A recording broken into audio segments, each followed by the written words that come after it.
Коми идеально подходит в качестве пилотной арктической территории для реализации высокотехнологичных экосистемных проектов. Об этом по видеосвязи на заседании Комиссии Госдумы по правовому обеспечению развития организации оборонно-промышленного комплекса России заявил глава республики. Владимир Ройба входит в состав бюро Ассоциации Лига содействия оборонным предприятиям и является председателем Комитета по развитию высокотехнологичной медицины и внедрению передовых практик охраны здоровья на предприятиях промышленности. Говоря о перспективах диверсификации высокотехнологичных производств и ее роли в обеспечении нужд здравоохранения и экономики в целом, глава отметил, что пандемия показала острую необходимость в собственных научных и технологических разработках, особенно в области превентивной профилактической медицины и предиктивной диспансеризации, а также в интенсификации развития телемедицины на отечественных программно-аппаратных средах.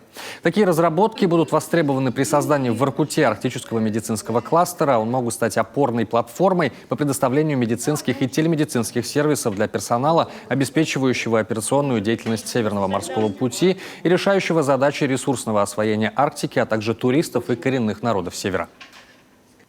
С одной стороны, наши северные широты позволяют тестировать медицинские сервисы и новые адаптогены в экстремальных климатических условиях. С другой, уникальный опыт, накопленный Коми научным центром Уральского отделения Российской академии наук в области исследований долголетия, должен на практике трансформироваться в реальное увеличение продолжительности жизни, в прирост валового регионального продукта.